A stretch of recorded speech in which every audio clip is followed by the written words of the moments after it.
All right, guys. A big problem about that comes with semen retention and sex in general for men is premature ejaculation.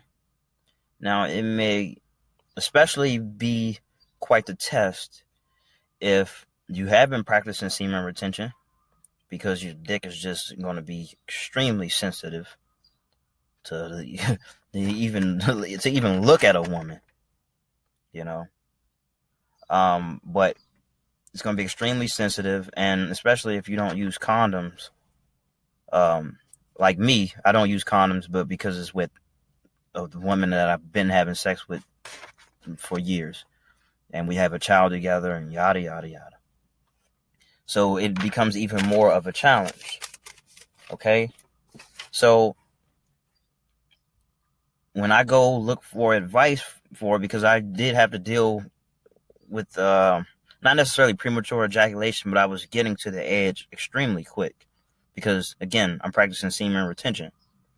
But I don't know where you are mentally, if you could even get yourself to the edge without stopping. I don't know. But perhaps this will help you, even if you aren't practicing semen retention. Because, a lot of people would say, well, if you're dealing with that, you just jerk off an hour before, and, there you go. But you lose the sensitivity. You're losing some pleasure, and if you're practicing no-fap, that's a no-no. And if you're doing semen retention, you already know that's also a no-no. So what do you do?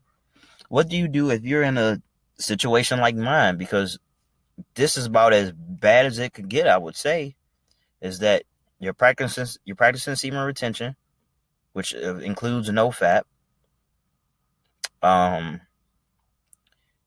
You're not using condoms. You're young, you're in your prime.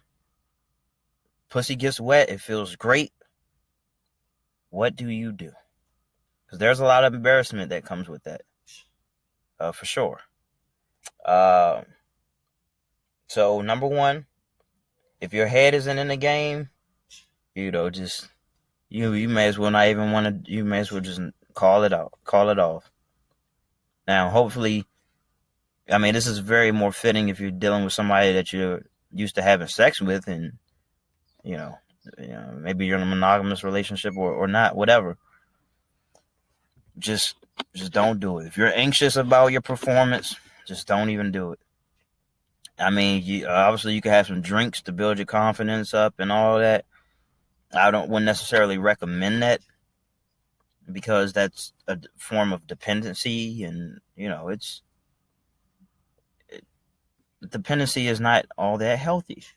Now, you do that on a Saturday night or whatever, yeah, you can get away with it. But still, it's just prolonging the inevitable, is that you're going to have to face somebody. Hopefully, if you're not an alcoholic, you may find yourself in a very sexual situation. There might not be no alcohol around, and for whatever reason. And you may not want to rely on alcohol all the time. I would hope not, So if my head's not in the game, then I just probably won't do it anyway.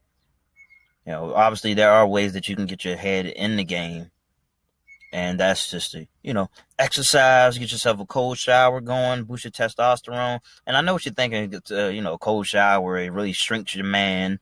It doesn't make you as horny, but it actually makes you very much fertile. But anyway, it kind of resets you. So you probably won't be having sex directly afterwards, or maybe you can make it work. There are ways to get your dick up, as you know. And it would help to have some help from your partner. If you aren't embarrassed about how small your dick is going to look after a cold shower, and you're going to have baby balls, okay, deal with it. But it does help.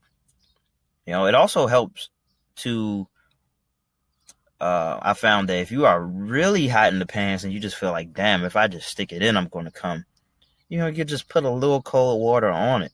You don't necessarily have to take a whole shower, but put a little cold water on it, a little cold water on your balls. It does help a little bit. Number two, take your time, man. Take your time. to focus on the moment, breathe, take it all in, and make yourself more of an animal, because no animals are focusing on, oh, what if I come too fast? What if I come too fast? Oh, this is really it. This is about to happen. I'm about to get pussy. Oh. So you want to get yourself more aligned with nature. And nature, nature just does what it does. The bird just, how about to say a bird just barks, but a bird just chirps because that's what it has to do. It goes get them worms because that's what it has to do. It fucks because that's what it has to do. If birds do fuck, I'm a little bit ignorant, but I think they do. Or, a dog. Dogs fuck because that's what they got to do, a wolf or whatever. It's what you got to do, So easier said than done, but if you're able to channel that like I am, it helps. Let's see.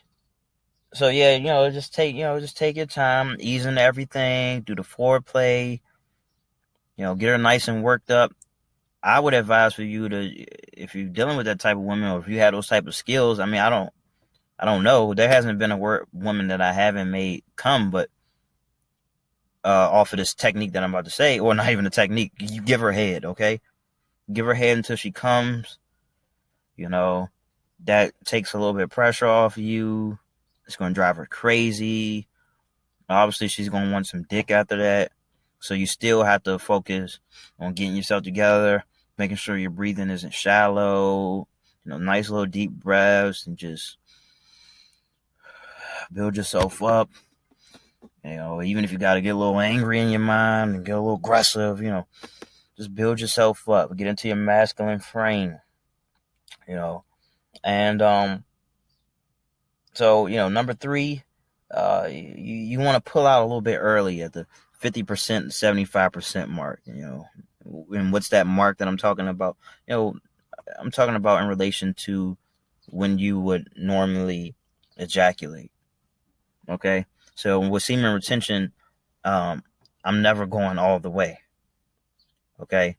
And before I was practicing semen retention and things like that, I didn't have that barrier. So it was like, if I wanted to come, who's to say that I wouldn't, But mentally now I understand, okay, I'm holding in my semen for a greater reason, for a greater purpose, okay?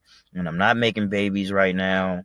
I want to keep my most powerful fluid within me, and I got some momentum going. I got a nice little streak going. It's been happening for months. Sex can still be enjoyable without the fucking 3-5 second ejaculation, and then it's all over, and then I curl up into a ball. So I don't have to deal with that. And, that allows me to take it out, and again, focus on my breathing, and give a little head, switch positions, drink some water, and boom, right back at it. Okay? So another thing that you can do is make sure that you are in comfortable positions. Okay, being in uncomfortable positions forces you to put in more work. It compromises your breathing and things like that, and that's gonna make you come fast. It's gonna bring you to that. Gonna bring you to the edge faster. Okay, and hopefully you're dealing with a partner who understands, and you say things like, "Don't worry, I'm gonna get you off. You're gonna get yours for sure." And you owe it to that person. You gotta make sure that you do.